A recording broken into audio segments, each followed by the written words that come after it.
بالمصطفى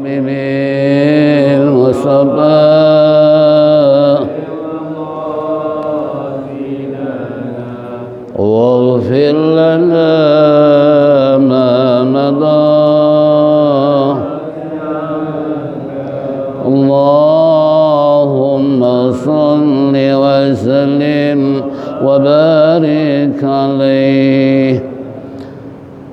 Bismillah, alhamdulillah, alhamdulillah rabbil alamin, wassalatu wassalamu ala asyrafil mursalin sayyidina wa syafi'ina wa maulana Muhammadin wa ala alihi wa sahbihi ajma'in. Amma ba'du, fa inna asdaqal kitabullah, khairal hadi sayyidina Muhammadin sallallahu alaihi wasallam, wa syarrul umuri muhdatsatuha wa kullu muhdatsatin bid'ah wa kullu bid'atin dhalalah wa kullu dhalalatin finnar. Wa qala al-musannif rahimallahu ta'ala wa adaman naf'a bihi wa bi'ulumihi fid daraini amin. Wa qala ma'asyiral muslimin wal muslimat rahimakumullah. Bapak-bapak, ibu-ibu hadirin jamaah Masjid Jami Adia Guru Sya'ban yang saya hormati, kembali di pagi menjelang siang kita duduk bersimpuh bersama-sama dalam rangka rutinitas majelis salim ba'da subuh di hari Sabtu. Insyaallah kajian di pagi hari ini kita akan membuka Mukhtarul Hadis, melanjutkan tentang pelajaran yang ke-48 masalah haji. Itu apa artinya? Oh, itu haji udah selesai.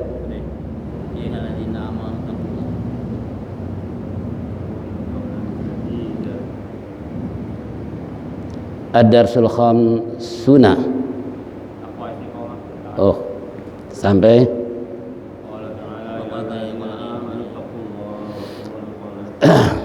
Qala ta'ala ya ayyuhalladzina amanu taqullaha wa qulu qawlan sadida yuslih lakum a'malakum wa yaghfir lakum dzunubakum wa may yuti'illah wa rasulahu faqad faza fawzan 'azima.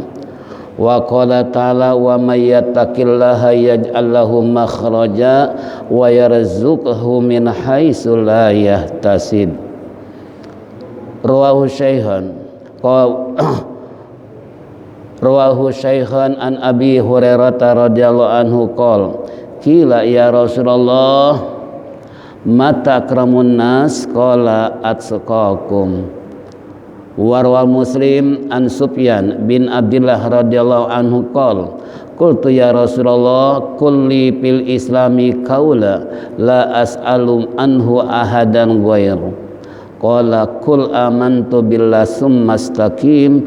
Wa Muslim an Abi Hurairah radhiyallahu anhu anna Rasulullah sallallahu alaihi wasallam qala badiru bil a'mali shalihah fasatakunu fitnatu ka qita'il laili muzlimi yusbihu ar-rajulu mu'minan wa yumsi kafiran wa yumsi mu'minan wa yusbihu kafiran wa yabi'u dinahu bi aradin minad dunya. Rawahu Muslim.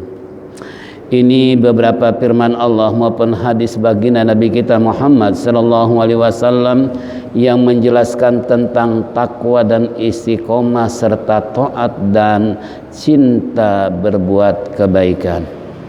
Beberapa ayat sebelumnya, namun dengan ayat tadi Allah berfirman ya ayyuhalladzina amanu taqullah, wahai orang-orang yang beriman bertakwalah kepada Allah, wa qulu qawlan sadida, dan berkatalah dengan kata-kata yang benar, yang baik. Yuslih lakum a'malakum, niscaya Allah akan memperbaikan bagimu amal-amal kamu. Wa yaghfir lakum dzunubakum, bahkan Allah akan mengampuni dosa-dosamu. Wa may yuti'illah wa rasulahu faqad faza fawzan 'azima. Barang siapa orang yang patuh kepada Allah dan Rasulnya, maka sungguh dia memperoleh keberuntungan yang sangat besar. Ayat yang kedua telah berfirman Allah, wa may yattaqillaha yaj'al lahu makhraja wa yarzuqhu min haitsu la yahtasib. Barang siapa orang yang bertakwa kepada Allah, niscaya Allah akan memberikan jalan keluar kesulitan apapun. Bahkan kata Allah, wa yarzuqhu min haitsu la yahtasib, Allah akan memberikan rezeki dengan jalan tidak disangka-sangka.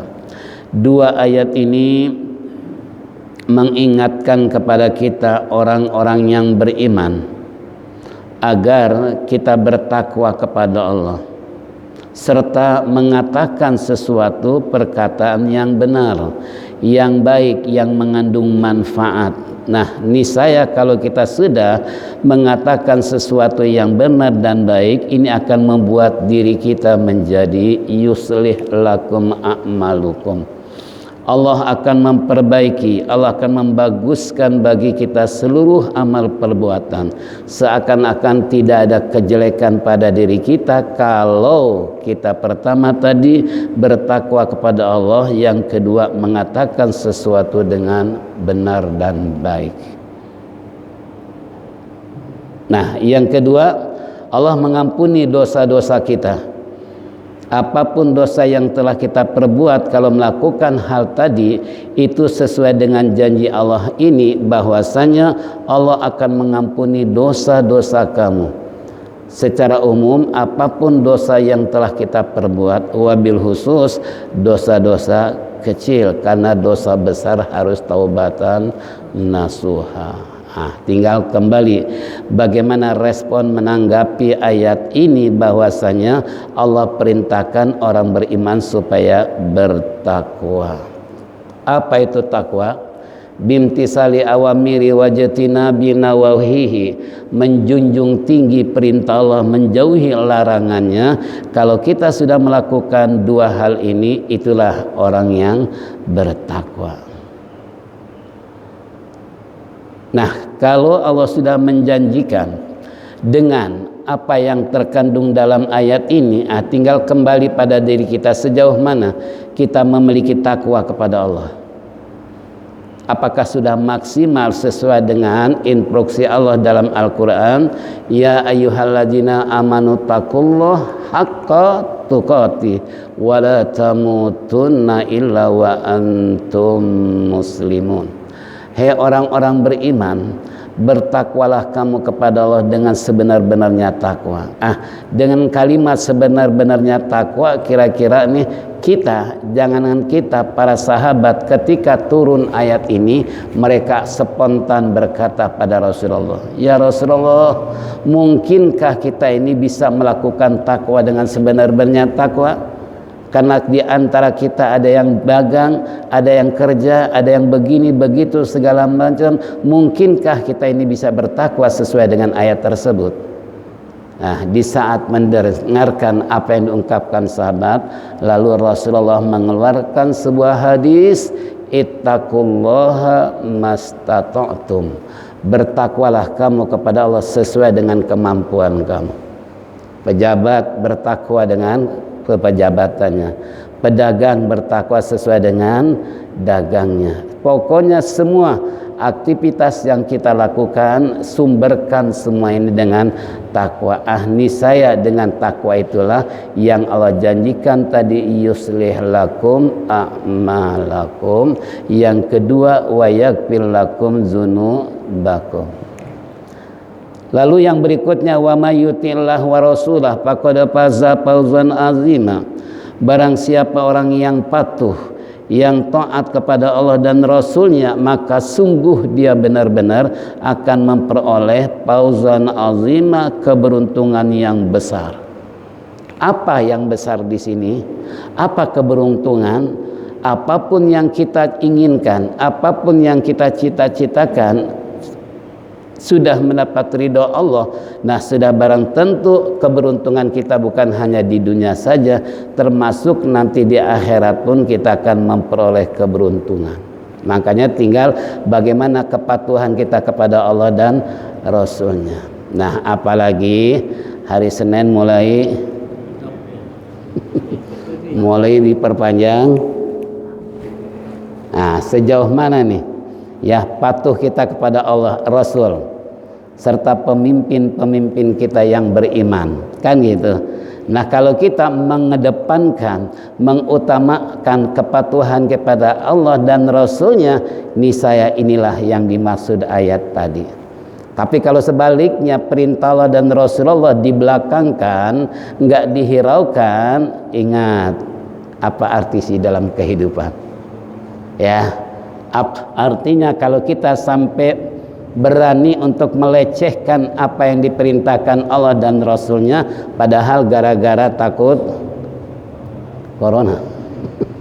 Ini na'udzubillah min dzalik. Tolong ya, sekali lagi, seandainya kita patuh dengan Allah dan Rasulnya, niscaya Allah akan berikan jaminan. Bukan saja faqad faza fawzan azima, banyak ayat-ayat yang menyatakan ma'alladzina an'amallahu alaihim minan nabiyyin wasiddiqin wasyuhada'i wassolihin wa hasuna ulaika rafiqa. Barang siapa orang patuh pada Allah dan Rasulnya, Allah akan mensejajarkan nanti di hari kiamat dengan para nabi. Coba kita hanya patuh pada Allah dan Rasul, nanti bersama-sama kumpul bareng-bareng dengan para nabi. Nah, kalau 124.000 nabi kita berada di tengah mereka, kira-kira kan kita di hadapan pejabat aja udah girang banget, pengen dipoto. Gitu kan, pengen diabadikan. Di depan ulama-ulama, para habaib, kita bangga dipoto selfie bersama. Kenapa? Yaitulah manusia. Nah, sekarang bagaimana di akhirat disejajarkan dengan para nabi? Coba, apa enggak bahagia? Nah, tinggal kepatuhannya ini sejauh mana, ya. Bahkan yang kedua, Allah akan mensejajarkan dengan para syuhada, orang-orang yang mati berperang di jalan Allah. Nah, itu adalah teman-teman baik mereka nanti di akhirat, kalau waktu hidup di dunia kita patuh dan tunduk kepada Allah dan Rasul. Yang ketiga, wasyuhadai wassolihin, juga dengan orang-orang wasidikin wasyuhadai wassolihin, dengan orang-orang yang jujur, orang-orang yang selalu membela kebenaran, mengedepankan maju tak gentar bela yang benar, bukan bela yang bayar. Ya, ini kembali buat kita semua. Yang terakhir, Allah akan sejajarkan dengan orang-orang yang soleh, orang-orang yang selalu melakukan ibadah dan tunduk kepada Allah dan Rasulnya. Inilah mereka, kata Allah, ulaika wa hasuna ulaika rafiqa, mereka adalah sebaik-baiknya teman. Nah, kalau ingin masuk dalam kategori ayat tadi, cuman tadi tuh, patuhi Allah, patuhi Rasul. Jangan sampai hal ini kita mendahulukan kepatuhan terhadap yang lain daripada Allah dan Rasul. Jangan, ya. Karena situasi dan kondisi akhir-akhir ini kita sama-sama tahu bagaimana Islam diobok-obok. Islam sudah mulai dikebiri sedikit demi sedikit, terutama sunnah Nabi kita Muhammad sallallahu alaihi wasallam. Ya, ini kita pun sudah tahu lah apa yang dikebiri sunnah Rasulullah banyak. Ini kembali. Lalu ayat yang kedua, wa may yattaqillaha yaj'al lahu makhraja wa yarzuqhu min haitsu la yahtasib.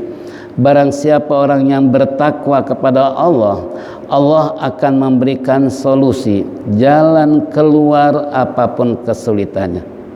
Baik urusan bisnis, urusan dunia, urusan akhirat, kalau sudah dilandasi kehidupan kita dengan takwa, inilah jaminannya. Makanya nggak ada cerita orang-orang ulama dulu, ulama-ulama saleh yang mereka selalu bertakwa kepada Allah menghadapi kesulitan, kebingungan dan lain-lain sebagainya. Kenapa? Karena selalu Allah memberikan jalan keluar.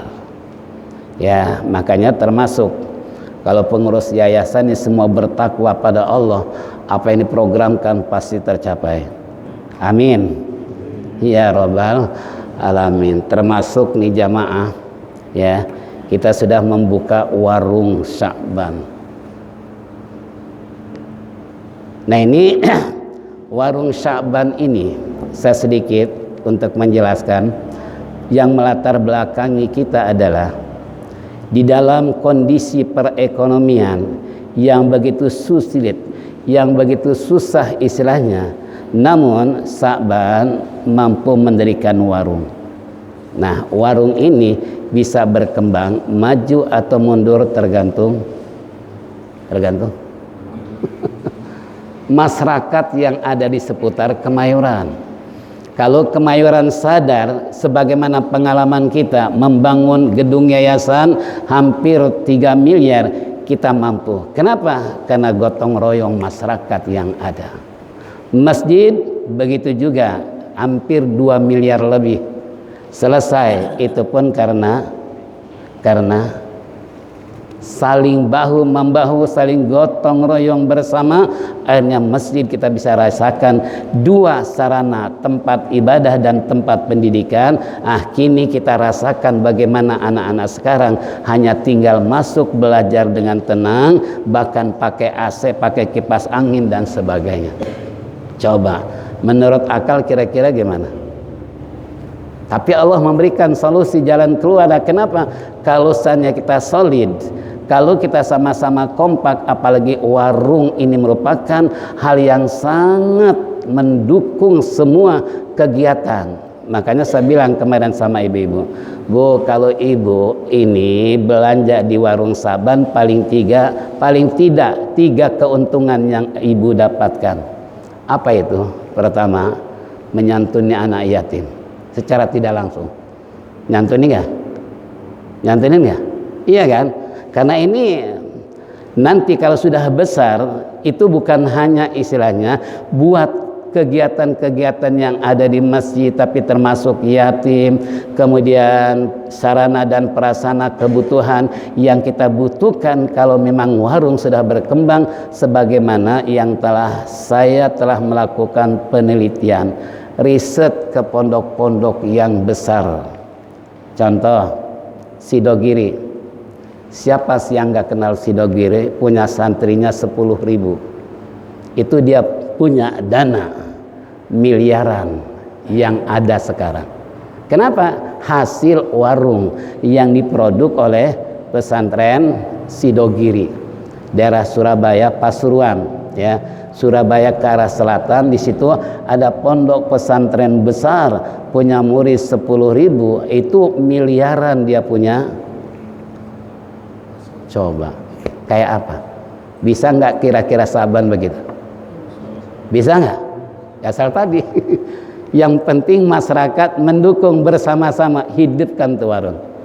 Dan yang kedua, waktu saya ke Gontor, ini saya lihat di Gontor produk segala-galanya. Nah, kemudian saya pikir, Masya Allah, ini kembali tadi itu nggak lepas yang tadinya warung kecil menjadi besar, asal kembali masyarakat sadar dan tahu bahwa tujuan membuat warung adalah bukan untuk anggota yayasan, malah anggota yayasan Sa'ban paling luar biasa. Kenapa? Nggak dapat gaji. Berarti kan luar biasa. Kalau yang namanya yayasan kan pasti dapat apa? Gaji gitu kan. Tapi Sa'ban udah berapa tahun umurnya nih? Nggak pernah dapat. Benar-benar rela berjuang di jalan Allah. Nah ini jadi kembali. Begitu juga saya lihat di Bandung, Agim. Waktu kita ke sana, kayak apa pondok pesantren Agim? Itu pun tidak lepas. Di depan pondok pesantren warung-warung punya pondok disewakan, dan mereka bisnis untuk mengembangkan pondok yang tanpa mungkin nanti minta lagi kepada masyarakat, cukup dengan hasil apa? Warung. Kemudian bagaimana dengan Yusuf Mansur yang begitu jayanya waktu itu? Nah, kita pun pernah melakukan riset ke sana, penelitian bagaimana mengembangkan pondok ini. Ya ternyata sumbernya kan ekonomi, sumbernya kan duit. Bil pulus kan mulus, la pulus mampus. Pakai duit semua selesai.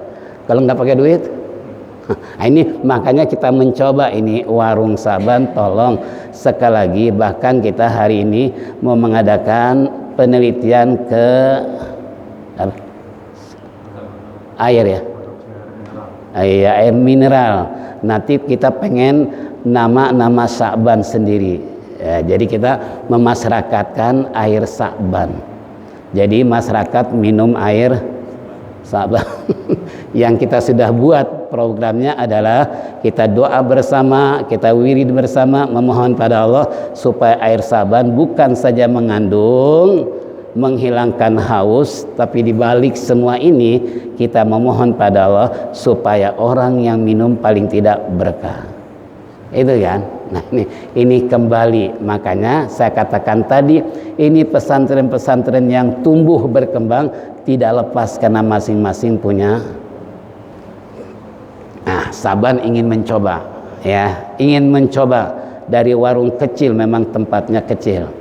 Tapi siapa tahu nanti kalau udah besar bisa kebeli tempat yang besar.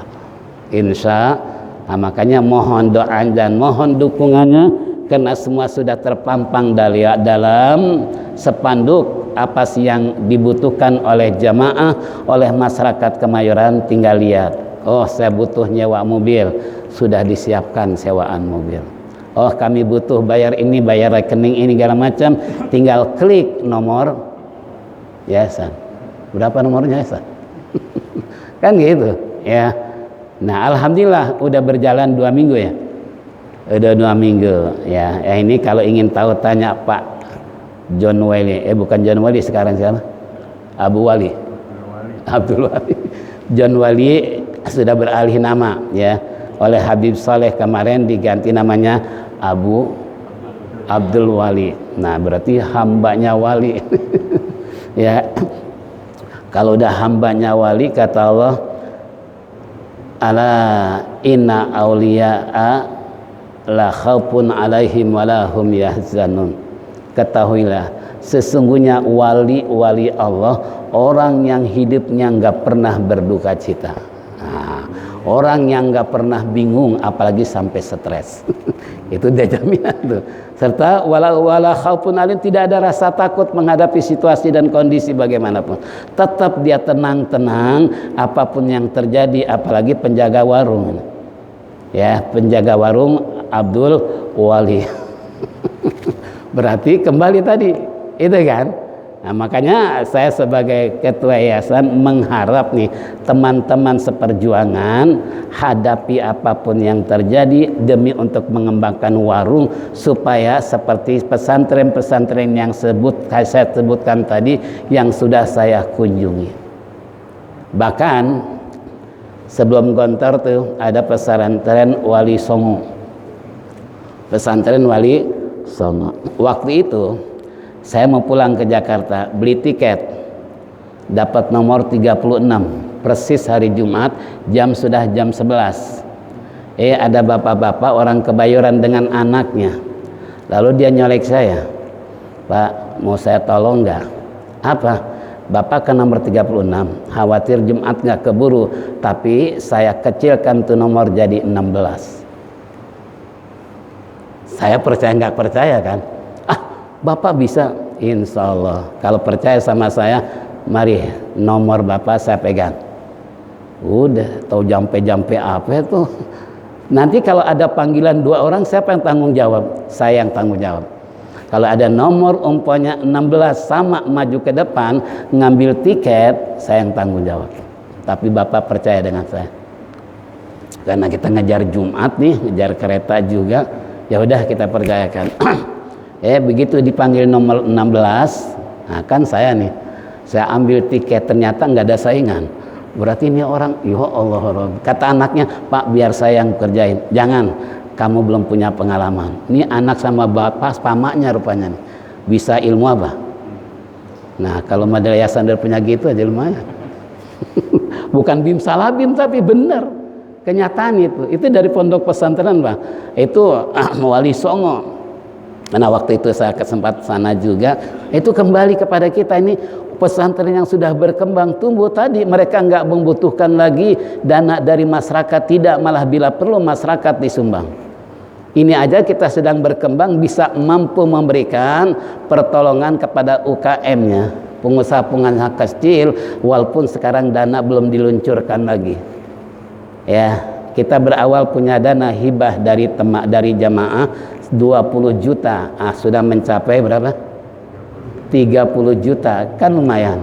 Nah, ini mau dikembangkan lagi, tapi belum sampai ini karena lihat perkembangan warung. Ya, nah ini kembali buat kita semua. Jadi kalau seandainya kita tadi semua pengurus masyarakat bertakwa kepada Allah, mendoakan kepada warung Syaban, tidak menutup kemungkinan Syaban dari kecil menjadi besar. Punya dana pas-pasan jadi miliaran. Sebagaimana yang saya sudah melakukan penelitian, bahkan langsung saya berhadapan dengan Bendahara Sidogiri, Kiai Haji Soleh waktu itu. Ya, ngobrol dengan beliau, belas segala macam. Ini dalam hati saya tergerak, ya Allah, bisakah Sa'ban seperti ini? Tapi tetap optimis ya, besar harapan. Karena segala sesuatunya tergantung pada Allah, asalkan tadi tuh pengurus kompak, tak ada satupun yang mudah terperangkap oleh orang-orang yang enggak apa nih? Yang nggak bertanggung jawab. Gitu kan. Nah, ini masyarakat juga mendukung, bayar listrik, bayar PAM segala macam, tinggal klik nomor, Pak saya mau bayar ini nih segala macam, saya butuh mobil ini segala macam, insya Allah. Atau mencetak yasin dan sebagainya, ini semua. Atau untuk obat kuat, madu segala macam, udah disiapkan semua. Coba ini udah maksimal gitu ya. Syaratnya tadi, kalau ingin jalan keluar, Allah tunjukkan takwa. Apalagi wa yarzuqu min haitsu la yahtasib, Allah memberikan rezeki dengan jalan tidak disangka-sangka. Ya, makanya saya sering tanya Pak Abdul Wali ini, gimana hari ini? Alhamdulillah sekian, alhamdulillah. Nah, ini ternyata grafiknya alhamdulillah, walaupun masih apa? Belum blos gitu kan. Kalau kita kan nggak sabar, pengennya buru-buru apa? Barang habis gitu kan.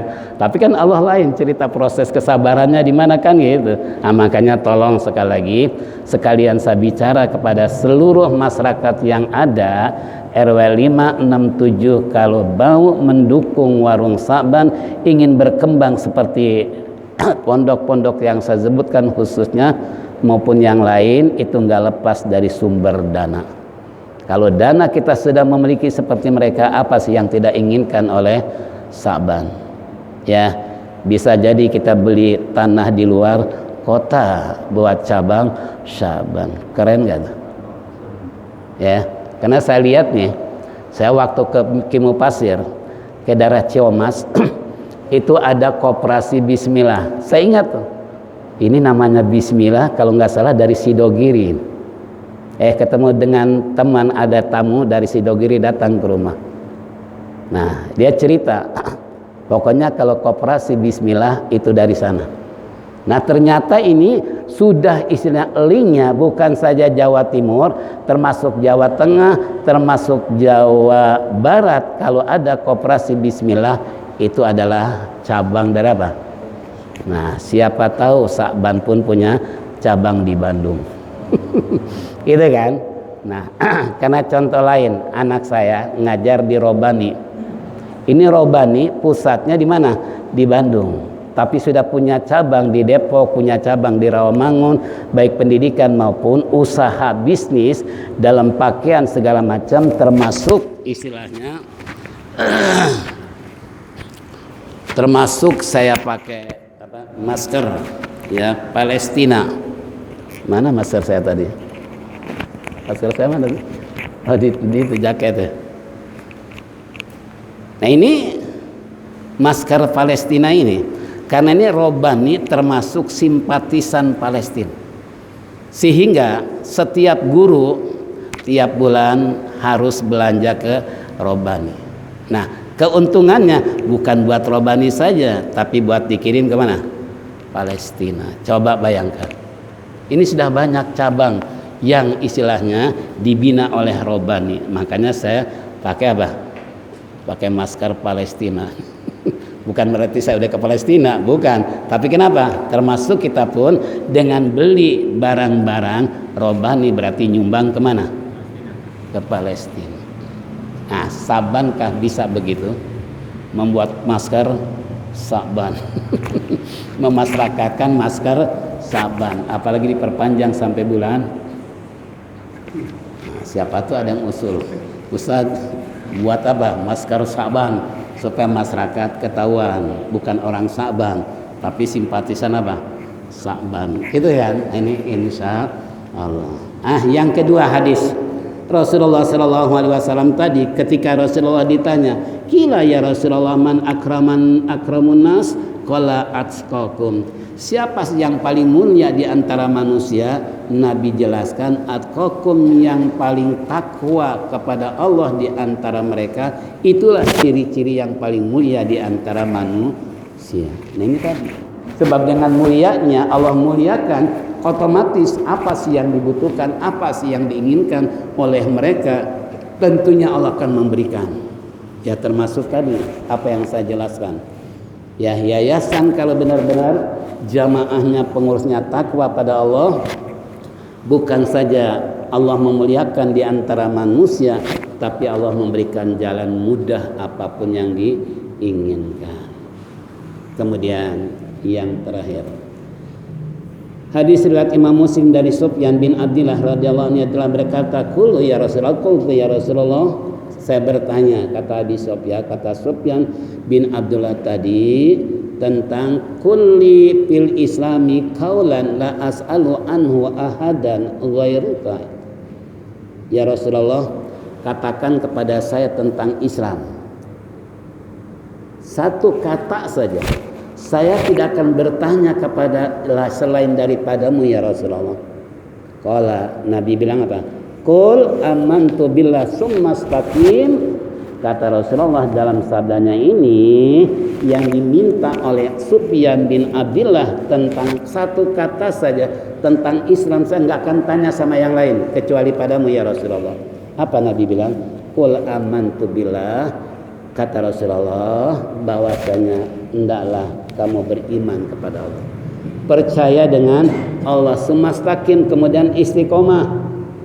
Bukan hanya beriman saja tapi enggak istiqomah. Orang banyak ngaku beriman tapi istiqomahnya, ini yang paling susah kan istiqomah. Tahu istiqomah? Tidak labil. Ya, seperti contoh tadi, kalau kita sudah langganan dengan Saban, enggak ke tempat lain, itu namanya istiqomah. Ya, untuk mengembangkan apa? Ekonomi secara Islam. Ya, makanya kita punya program nanti kalau memang ini berkembang, kita akan mengundang seorang intelektual dan sudah sukses dalam bisnisnya, kita akan undang mereka. Ya, untuk mengembangkan apa? Warung Saban. Itu sudah kita programkan seperti itu. Tinggal kembali tadi sejauh mana kesucian pengurus dan dukungan serta doa masyarakat. Insya Allah kita berjuang karena Allah hanya ingin dapat ridho Allah. Ini amantu billah sumastaqim. Engkau beriman pada Allah, percaya dengan Allah, bahwa Allah yang mengatur segala-galanya. Manusia hanya sebagai hamba yang Allah jadikan terlemah di dunia, yang tidak mempunyai daya dan upaya, melainkan hanya siapa? Allah. Inilah sandaran kita, Allah. Yang kedua istiqomah tadi, enggak labil, enggak apa? Enggak goyang. Sekarang kan banyak aturan-aturan yang dibuat dengan corona, enggak istiqomah, enggak percaya dengan janji Allah. Kalau Allah mengatakan wa man dakhalahu kana amina, barang siapa yang masuk ke rumah Allah akan aman. Banyak yang masih labil. Kalau satu masjid nanti kena corona lagi. Nah, itu kan berarti labil namanya, enggak istiqomah. Kalau orang istiqomah mendepankan apapun yang terjadi karena Allah sudah jamin wa man dakhalahu kana amina, siapa orang yang masuk ke masjid aman. So, ada enggak cerita yang di masjid kena corona? Orang bersih semua kok. Makanya enggak perlu pakai cuci tangan, ini enggak masih disemprot juga. Makanya saya ngomong 4 kali, kalau menyemprot dirinya di sebelah kanan saya, nanti orang sebelum salaman, nah tangan saya dicium bau semprotan menyemprot di sini. Jadi mereka masih utuh. Masih utuh, apalagi saya kemarin diberikan minyak wangi gahru kan sama Pak Komar itu jaga kemarin. Di warung Saban juga kan gitu. Ini masih wangi nih garunya. Nah, itu termasuk. Nah, kemarin saya pengajian ibu-ibu duduk di situ nanya tentang perkembangan. Pak Komar datang, Ustaz mau nggak tuh? Kenapa? Minyak wangi gahru 110.000. Saya girang banget, kenapa? Ya karena kita tadi ada langganan saja di Serdang, setiap habis minyak wangi pasti dia tanya, Ustaz udah habis belum? Oh udah habis, nanti besok saya bawain lagi. Subhanallah, ini istiqomah namanya, ngasih guru istiqomah. Gitu kan? Ya Allah, ini kalau orang istiqomah tadi, apa kata Allah dalam Al-Quran? Kita sudah bahas. Tatanazzalu alaihimul malaikatu alla takhafu wa la tahzanu wa abshiru bil jannati allati kuntum tu'adun. Barang siapa orang istiqomah melakukan segala perintah Allah dan Rasulullah serta bersedekah beramal kebaikan, Allah akan mengutus malaikat memberikan kabar, hai hamba-hamba Allah yang istiqomah, alla takhafu wa la tahzanu, jangan kamu takut, jangan bersedih hati. Wa absyiru bil jannati allati kuntum tu'adun. Allah sudah memberikan kabar gembira kepada saya, kata malaikat, untuk kamu apa? Surga tempat kamu, apa yang dijanjikan oleh Allah. Tuh kalau orang istri ya, dan makanya kembali tadi Rasulullah mengatakan amantu billah sumastaqim. Ente percaya pada Allah dan ente istiqomah. Ya tadi itu. Ya, nah ini makanya saya bilang tadi ya, memang sampai-sampai semalam pun saya silaturahmi pada jamaah. Pulangnya dikasih apa? Pulangnya dikasih ini Pak Kiai buat obat perangsang semangat ya, menghilangkan masuk angin. Wah kalau mati ini dia. Itu kan itu ada. Makanya kembali tadi ya alhamdulillah kita mau keluar tinggal semua.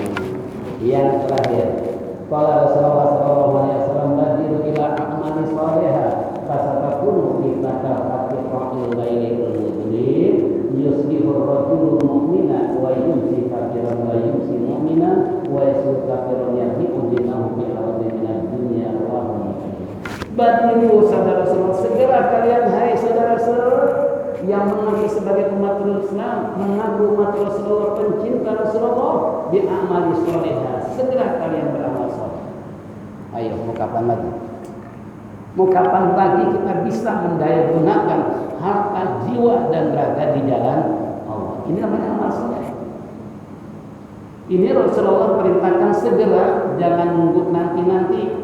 Nanti aja deh Ustaz mengubah soal sabar saya kalau udah tua supaya mati udah siapin bekal. Jangan kalau beramal selagi gagah kan gitu, selagi normal, selagi sehat kan gitu. Nah makanya Rasulullah memerintahkan badiru bil amali sholeh, segera kalian wahai umatku untuk beramal sholeh. Pasakatun nisai kemakan menjadi atas, pasakatun kamun kita ilaih mudlim, akan terjadi suatu saat fitnah, tapi kalau mana bagaikan sepotong waktu malam yang gelap. Jadi Rasulullah merintahkan suruh beramal soleh dengan segera, karena akan terjadi nanti fitnah yang bisa memotong kegelapan di waktu malam. Kalau suatu udah malam gelap ini tak bisa sedekah, mengambil duit juga bingung ditaruh di mana. Itu kan gitu. Makanya buru-buru tuh jangan ditunda-tunda. Apalagi kematian takut mendadak. Karena sabda Rasulullah, saya di zaman al-Fariji wal mautu itu tanda-tanda nanti akhir zaman apabila stroke sudah merajalela, mati mendadak, itu sudah di akhir zaman. Sekarang kayak kalau corona masih mending 14 hari prosesnya. Kalau corona ya. Tapi kalau ini dulu, kalau jantung, gitu kan? Nah ini kembali buat kita semua segera. Karena bagikan sepotong di waktu malam gelap dunia. Yusbihu rajulun mu'minan wa yumsi kafiran. Di waktu pagi ada seorang yang beriman, seorang yang mengaku muslim, tapi sore hari dia berkafir. sore hari dia kafir. Wa yusi mu'minan wa yasbihu kafiran, di waktu sore dia masih beriman, waktu subuh tiba-tiba menjadi kafir. Ya bi'udinahu bi'aradi minad dunya, mereka menjual agama-agama hanya karena harta kekayaan. Ini Rasulullah sudah menginformasikan kepada kita bahwa akan terjadi nanti seseorang waktu pagi masih beriman, tahu sore kafir. Atau di sore hari dia beriman masih ke masjid, besok pagi beliau yang cerita datang ke mana? Ke tempat ibadah orang kafir. Itu Rasulullah sudah menganalisa. Ternyata sekarang sudah terjadi belum? Sudah terjadi belum? Subhanallah. Yang hebat lagi ini yabi'u binahu bil'awadi minad dunya, dia akan menjual agama karena urusan dunia, karena mata pencaharian. Banyak di antara cerita kehidupan manusia yang hidrogen mereka karena faktor ekonomi, faktor jabatan sampai rela menjual. Ini naudzubillah minzalik. Inilah hadirin jamaah rahimakumullah tentang beberapa permasalahan buat pelajaran kita semua. Kesimpulannya, Allah memerintahkan kita untuk bertakwa dan mengatakan sesuatu yang baik. Insyaallah yusri lakum a'malakum wa yaghfir lakum dzunubakum. Yang kedua, siapa yang patuh pada Allah dan Rasulnya, dia akan memperoleh keuntungan yang besar. Kemudian yang ketiga, siapa yang bertakwa pada Allah, Allah akan memberikan jalan keluar kesulitan apapun, bahkan Allah akan memberikan rezeki dengan jalan tidak disangka. Yang keempat, yang paling mulia di sisi Allah di antara manusia adalah orang yang bertakwa. Yang kelima, bahwasanya seorang sahabat bertanya pada Rasulullah, nggak akan tanya sama lain. Rasulullah menjelaskan, kamu beriman pada Allah, kamu istiqomah dalam ibadah dan beramal kebaikan. Lalu yang terakhir, segeralah kalian beramal soleh, karena akan terjadi fitnah, hoak yang terjadi di masyarakat, berita-berita yang bohong. Nah, sekarang sudah terjadi berita bohong. Yang mungkin kalau saya katakan dengan jelas, semua penyakit iya ya, karena jamaah saya ada yang meninggal, semuanya kena corona, padahal enggak. Ya banyaklah kalau kita bicara seperti itu. Makanya kembali mudah-mudahan dengan pelajaran yang kita dengar, Allah panjangkan umur kita sehat walafiat, bisa bertemu kembali yang satu yang lain dengan kajian materi yang lain, dan mudah-mudahan semua yang kita dengar jadikan ilmu yang bermanfaat. Allah, mari kita sama-sama tutup dengan zikir tauhid.